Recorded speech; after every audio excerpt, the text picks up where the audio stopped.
Hey, thanks for tuning into the Professional Dependa. I wanted to mention before we get into the actual show that the shop for the Professional Dependa gear is still open. I had a couple people reach out after I was going to close it on the first of this month that asked me to keep it open for a little bit longer. So that's what I'm going to do. I'm going to keep it open so you can go to the link to the awesome company. They're the ones that are running the shop right now, and you can buy your Professional Dependa merchandise. I have a couple different shirts. This heather gray with the orange, black and orange. I've got a couple of hoodies, some sweatshirts. The hoodies are phenomenal. They are some of my favorite hoodies I've ever had. They're super soft on the inside. The shirts feel great, and the awesome company employs people that are on the autism spectrum. So how great is that? Anyway, y'all have a great day. Thanks for tuning in. Make sure you like, subscribe, leave me a comment, leave me a review. Let me know how everything is going. Let me know what you think of the show. And here we go. Military families have incredible stories of perseverance while navigating frequent moves, deployments, food insecurity, transitioning out of the military, and more. This is the place for them to share those stories, highlighting unique experiences of military families. Welcome to the Professional Dependent Podcast. This week, as we're kind of going through the holidays, I'm just kind of talking about stuff that has come to mind or stuff that I'm seeing happening on the different message boards and the different spouses pages that I'm on. Hoping y'all can hear me a little bit better if I move that mic closer, even though I don't like the way it looks on camera. Anyway, one thing that I have been seeing a lot, and I don't know if it's just because it's the holidays or if people are just now starting to talk about it more, but every once in a while you'll see people that chime in on the different Facebook groups and whatnot about, hey, just moved to the area looking for a friend. I don't have any friends. I've been here for X number of years and I don't know anybody. And I've talked about this before, but I want to bring it up now because the holidays are hard, y'all. The holidays are hard on a lot of people. You have a lot of people who their spouse may be deployed or they're in a very remote location. Maybe they're somewhere on an island somewhere, or they're just, in an austere environment. Like I'll throw Eielson and Fort Wayne right out there because those are like in the middle of Alaska and you're kind of, or shoot, Fort Greely, that's way out there. Anyway, so maybe people are just in these really weird spots and it's hard for them to get to people and family can't exactly get to them. So that's what we want to talk about today. I want to talk about things that we can do as spouses to help out other spouses, and also things that you can do to help put yourself in a situation to make friends. Um, I know one thing that everybody likes to talk about is how it's hard to make friends as an adult. Yeah, it is. You ever realize that if you have kids, sit back, take your kids to a park or to a trampoline park, even though I don't recommend those at all. My little nephew just broke his elbow like 6 weeks ago at a trampoline park. Anyway, those things are an emergency room visit waiting to happen. My opinion. Um, anyway, squirrel. So, but go to a park, go to a playground, do something. If you have kids, take your kids and watch how quickly they make friends. My personal opinion is the why, because they don't care about they don't care about the way the other kid looks. They don't care about uh the way the other kid is dressed. They want to play. They see another kid there wanting to play, so they play together. I have taken my kids to like this indoor it's called Monkey Joe's. It's in Georgia. But I have seriously gone there with my daughters and watched my oldest in the space of 30 seconds go from not knowing anybody there to wrangling up a group of about 10 other kids to play with. I can only hope that she uses that power for good as she gets older and not to take over a prison or something. But that's how they do it. That's how I've even watched my youngest go places and not know anybody. And within just a few seconds, all of a sudden she's got friends. Why? Because kids don't care. They don't put as much thought into it as adults do. Adults are like, well, what if they don't want to do this? What if they don't like this? You'll never know unless you go ask or talk to somebody. You'll never know what other people are into if you don't do that stuff. Um, one of the things that I say one of the things a lot. That has got to be annoying to listen to. Something that I've noticed, I probably say that a lot too. Regardless, moving on. So there's this really interesting idea that, or at least it seems to be, that adults just like they want friends to just magically appear in front of them. They're like, "Hey, I'm here. Come be my friend." But that's not the way. life works, is it? Like, you have to put forth effort, and you have to be willing to have, we call it having skin in the game, right? You have to be willing to put forth the effort and put yourself out there if you want to have friends.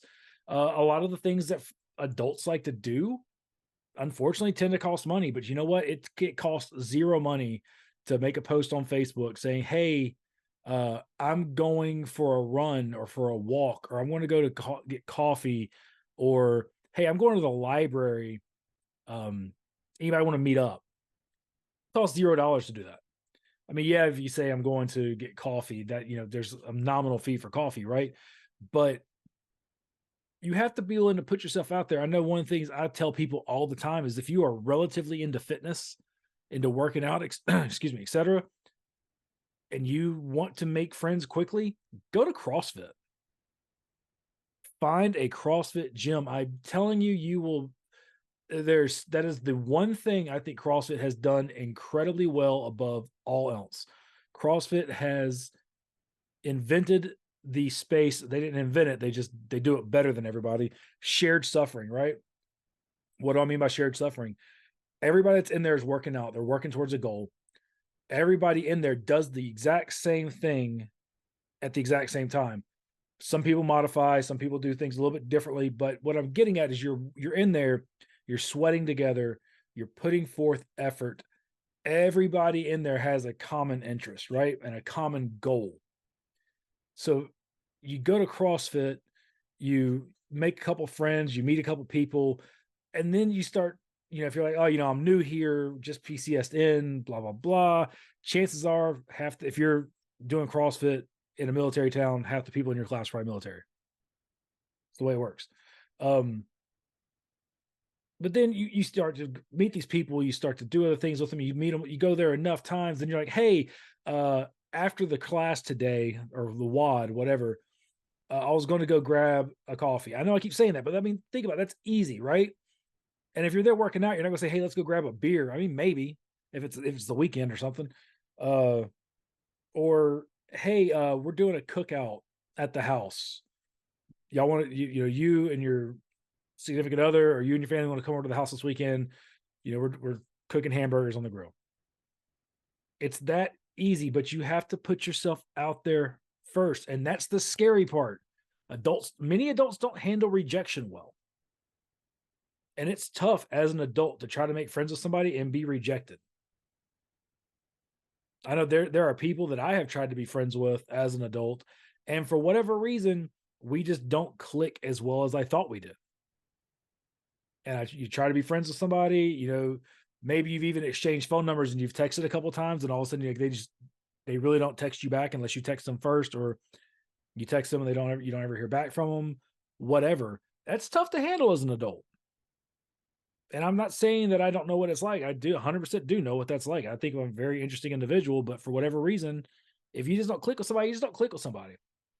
There's like, 7 billion people on the planet. You're not going to get along with everybody.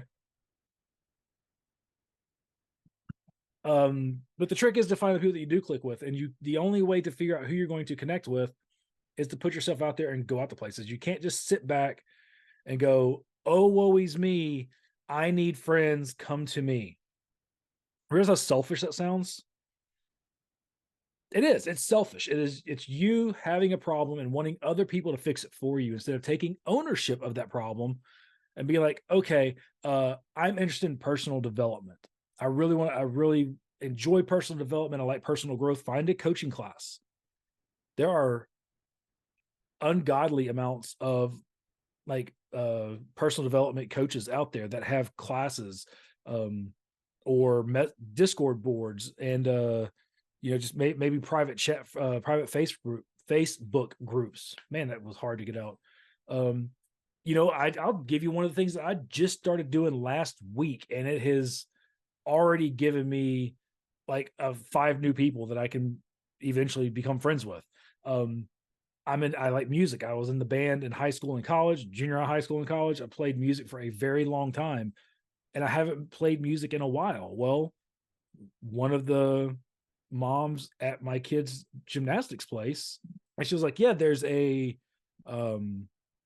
there's a pipe and drum band here in Dayton. My husband's in it. I was like, oh, that's really interesting. And I found all this out back in like the 4th of July, as a matter of fact, because we were walking in a parade together. And whatever, for whatever reason, I didn't like follow through with it. And then I met her husband at the gymnastics mock meet. And he was like, man, you really got to come. We're looking for another snare drummer.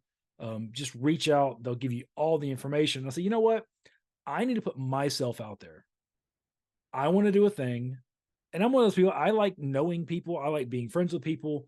So I was like, hey, this is the way for me to get out there, meet more people, meet people with a common interest. We all like making music, right? And so I sent the email, got invited to come play, and I've been twice now, and it is a lot of fun. It is so much fun to get back to playing music, and it's completely different from anything I've done before because it's a completely different style. It's a completely different feel, and it's messing with my brain because my brain says it should be played one way, and it's not the way it's played. So I'll get there. That's just a little lanyard for you. But anyway, I'm putting myself out there, right? I have to put my own skin in the game and go to a thing, risk rejection, but now I've made a couple new friends. Now I have other people that, are looking forward to seeing me on a weekly basis because I'm there and we're doing a thing together. And it costs me nothing. This is what I have a feel like. But when I say cost me nothing, eventually it's going to cost me something because there's going to be things I have to buy to do the thing, but it's the initial contact, right? Costs $0. Go play music and be done. Now, if I was into bagpipes, there would obviously be a bigger investment. I'd have to do other things, but I'm not into bagpipes. I like the way they sound. I have zero desire to play them. I am a percussionist. I love playing drums. That's what I want to do. So that's what I'm doing, playing drums, and I'm having a absolute blast. So to be able to do all this, you have to put yourself out there. I'm also in a coaching group. I get a lot of enjoyment being in a coaching group where there are other people that are like-minded, that are all working towards achieving a goal. And via this coaching group, I have found out there are people that are in my area. And so now I'm working on trying to hammer out time to meet up. Why? Because everybody's busy. That's I know everybody say, oh, I'm so busy. I'm so busy. Well, people are busy.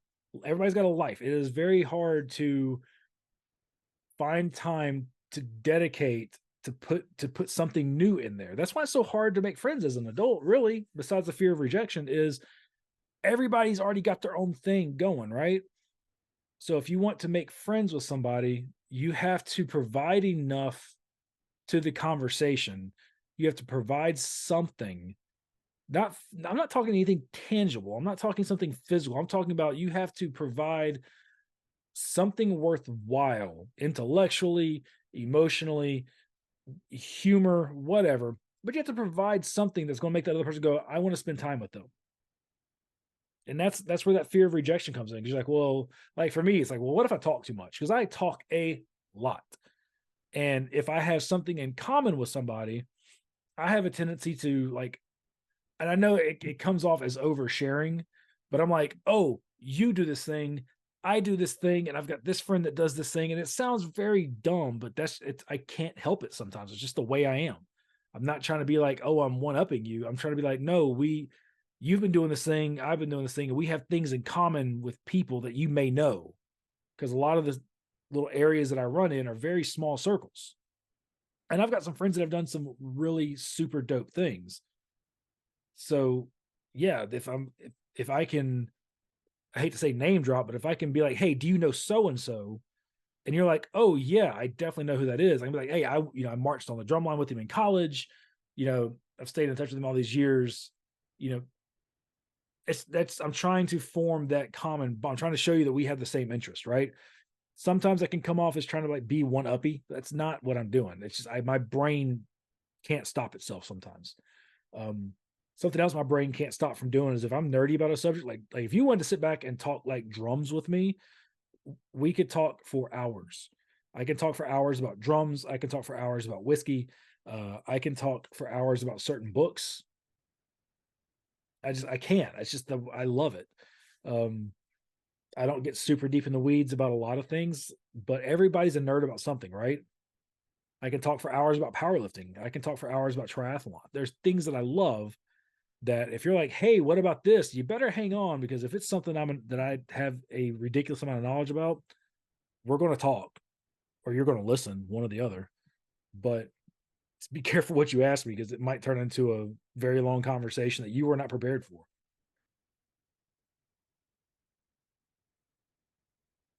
Putting yourself out there, being ready for the possibility of rejection.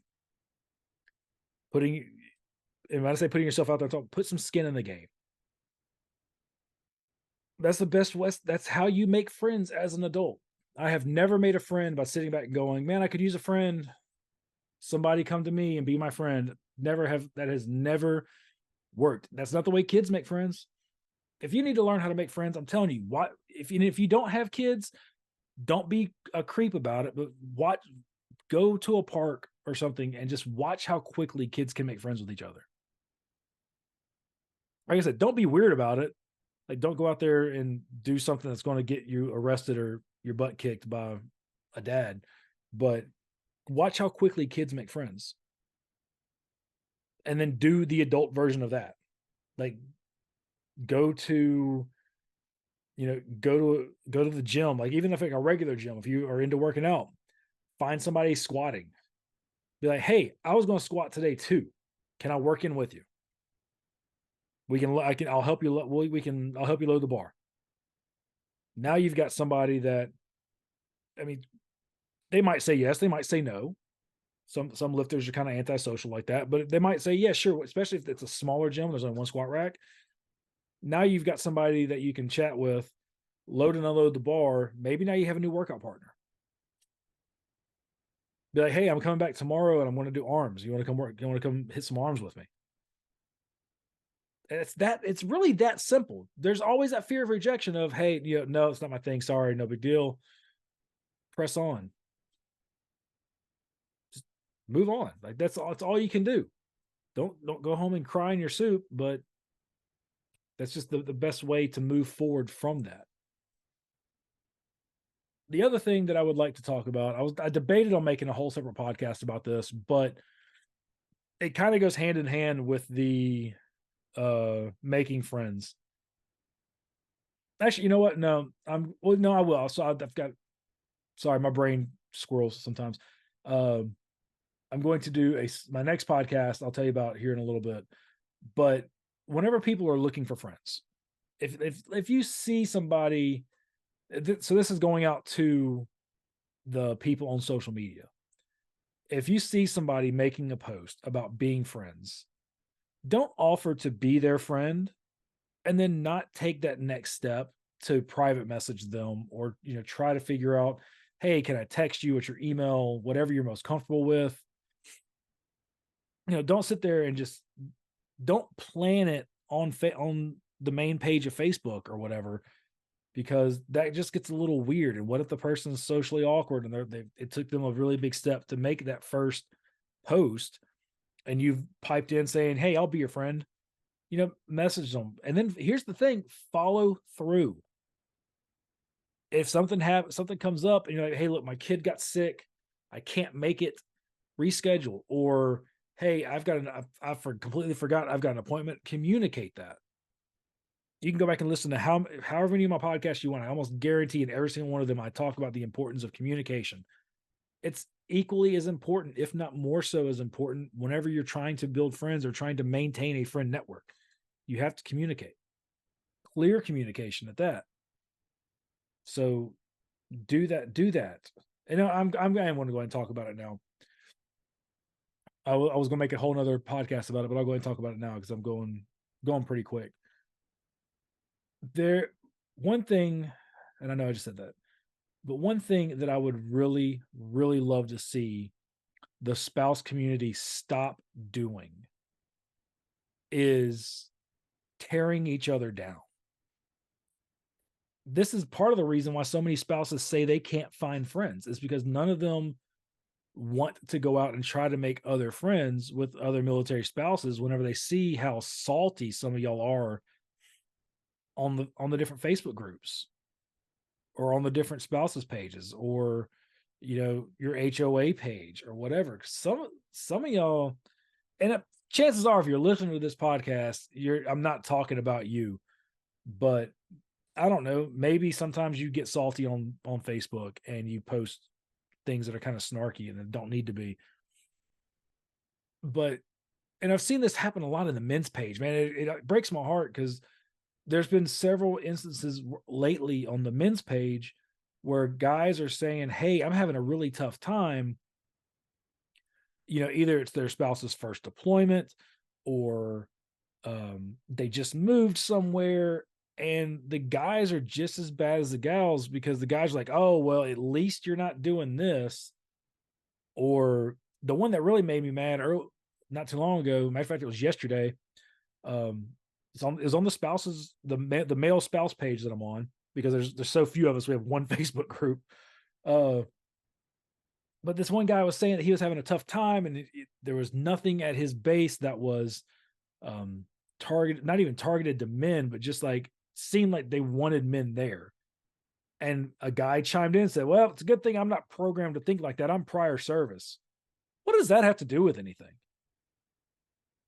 I'm not programmed to think like that either, but I notice it. I'm not prior service. I know a lot of other guys that are prior service. They're not programmed to, they notice that stuff too. So whenever there's another spouse that's pointing something out, it's not your job to say, "Suck it up, buttercup." And I know that's always been the way that guys think, right? Is, "Oh, well, man up." That's why our suicide rate is so high. Have you ever thought about that?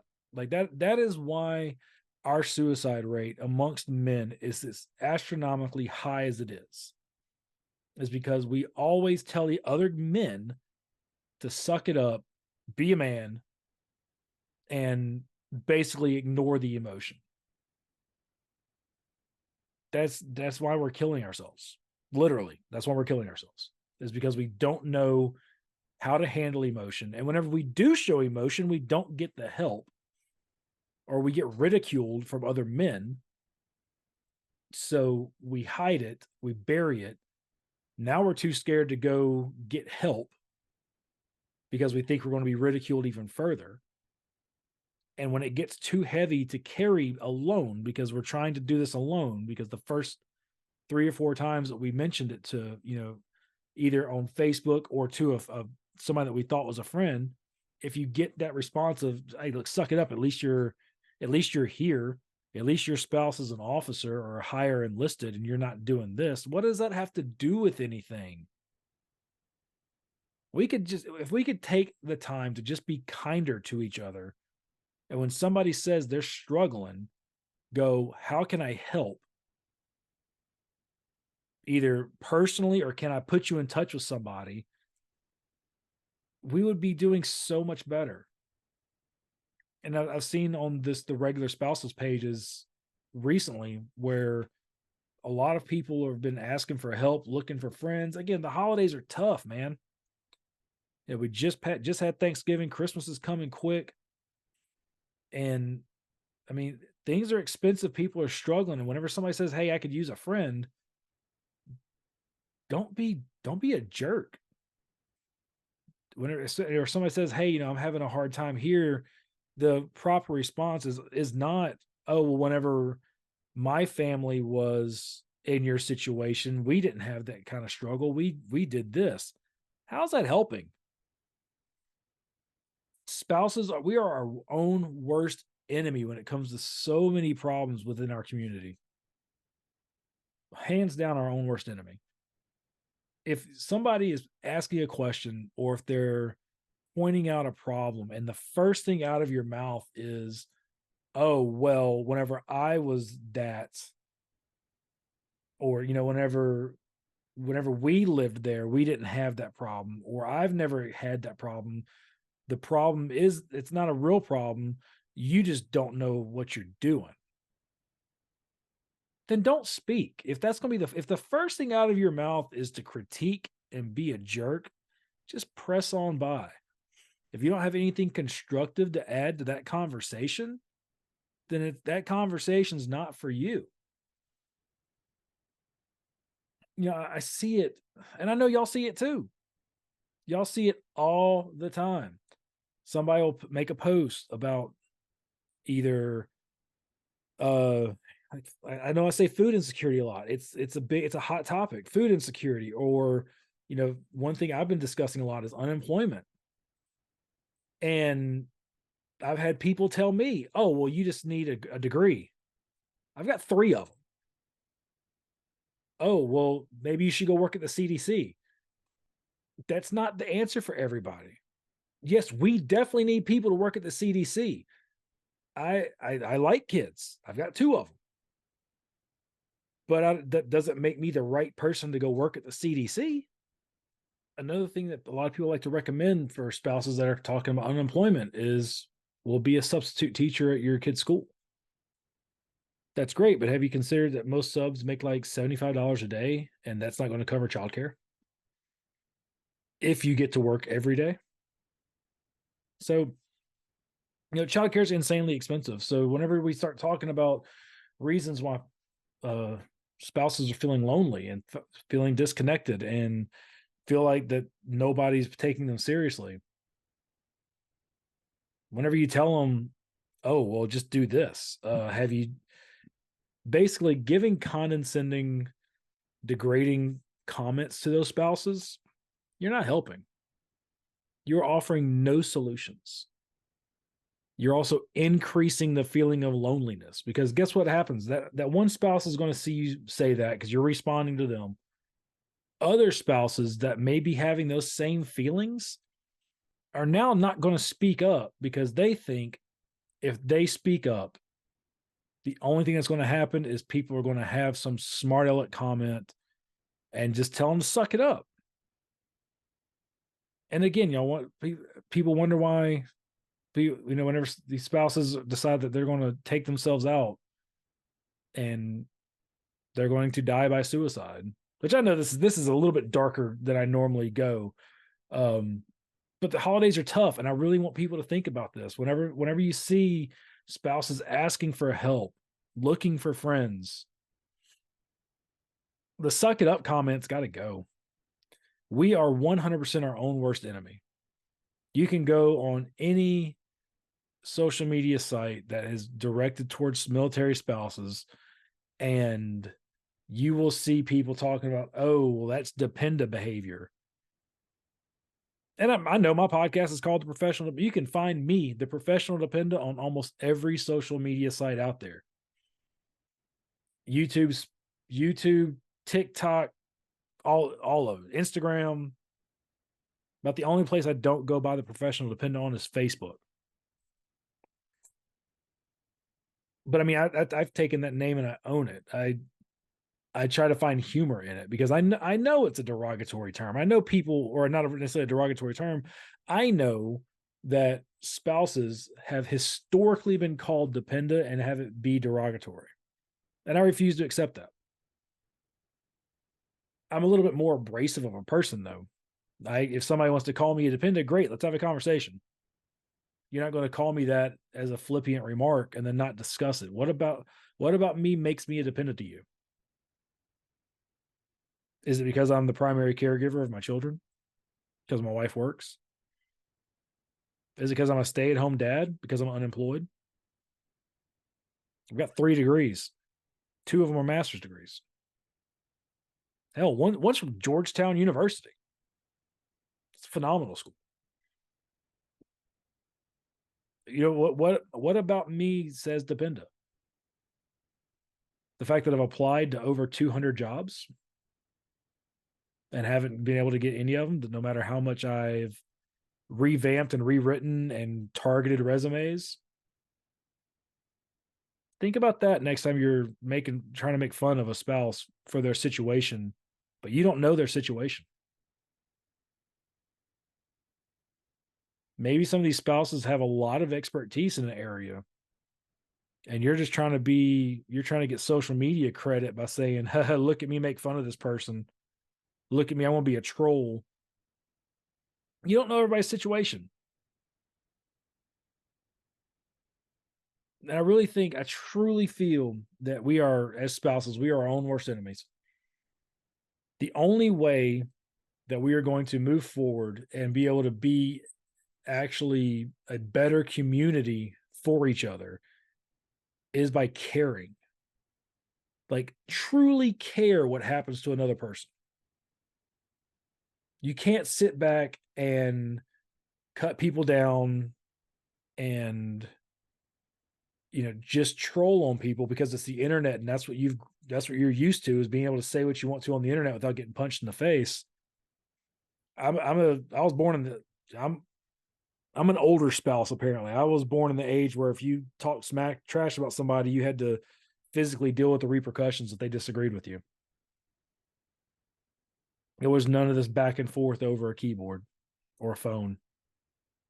This we have lost the ability to communicate effectively because we are so used to texting or DMing back and forth as opposed to having face-to-face conversation. Because face-to-face conversation, you can hear the nuance, you can see facial expressions, you can read body language. You can't do any of that over this, not one little bit. That's why it's so quick. People are so quick to be like, oh, well, so and so's mad at me. Did you read this text? Did you ask them, hey, did you mean that? Or did you, what were you trying to say there? Or call them. God forbid you call somebody.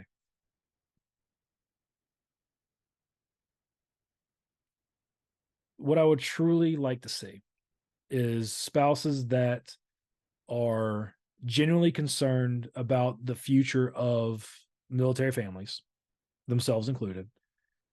They truly care about building community, because so many spouses, they say they don't feel connected. They say they feel, there's things don't feel the way they used to, or they can't find friends. I've seen that so many times.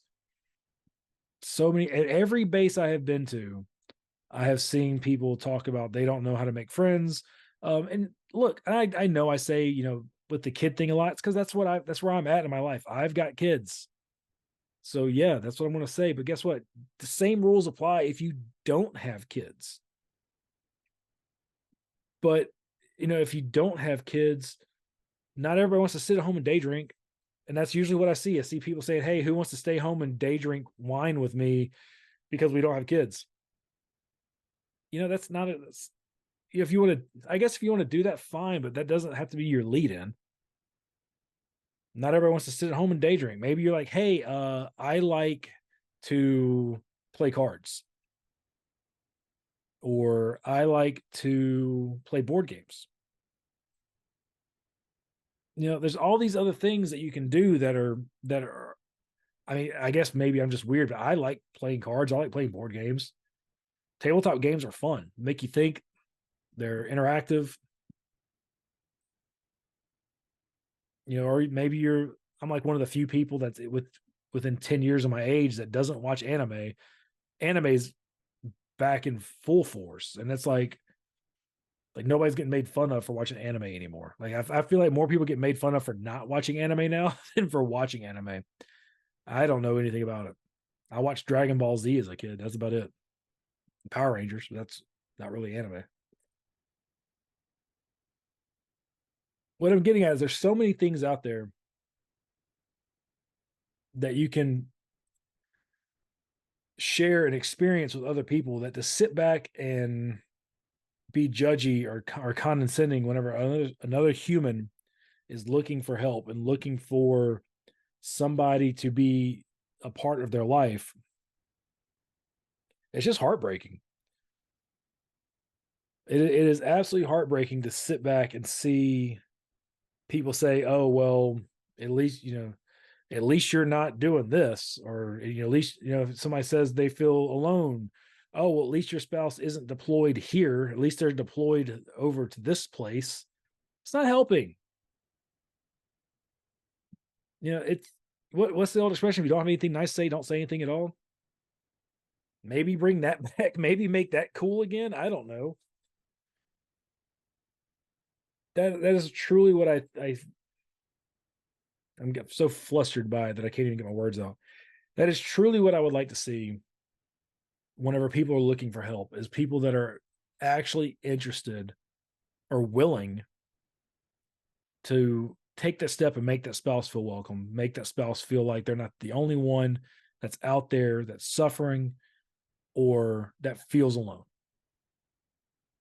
Because everybody has felt alone at some point. It's just the way it is, I guess. I don't know. You tell me. But be nice to people. Like I said, the holidays are tough, man. Especially for if you've lost friends, to during deployment, or if they've died by suicide. The holidays are tough because it's the time that everybody wants to sit around and they want to be near their friends and their family. And if you've lost those loved ones, the holidays can be tough. Holidays are tough on service members. Holidays are tough on spouses, on military families. So start your own tradition. Start a new tradition. Let's be kind. Let's try to make things better. Everybody wants to talk about how spouses are toxic and nobody really wants to help each other, but we do it to ourselves. You could go right now, pick up your phone, look at any spouse page that's out there, and there's somebody out there looking for help, and there's somebody out there telling them to suck it up, or there's somebody out there agreeing with them about how miserable they are, and instead of saying, hey, let's be unmiserable together, they spiral the conversation and they make it worse. Tell me I'm wrong, because I'm not.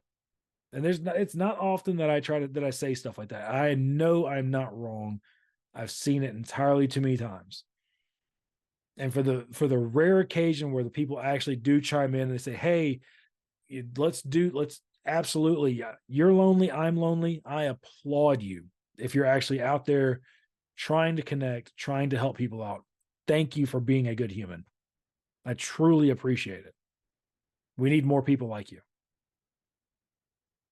So that's where I want to see. That's the new trend that I want to start. You start it now. Let that be your New Year's resolution. Be kind to people. And if you see a spouse struggling, don't be snarky. Don't do the whole, well, you just need to suck it up. It could be worse. That's another one. That it could be worse. My God. Compared to what? What's worse for you may not be worse for them. But anyway, thank you for listening to this week's episode of The Professional Dependa. Man, again, I'm sorry that this one got a little bit dark, but this is really, I've been seeing this so much lately. I don't know if it's just because it's the holidays or if I've just been seeing it more. Maybe there's an uptick in people reaching out, but there's also been an uptick in people just being jerks, and I'm not here for that. Just not. So, again, thank you for listening. I hope everything is going well for you.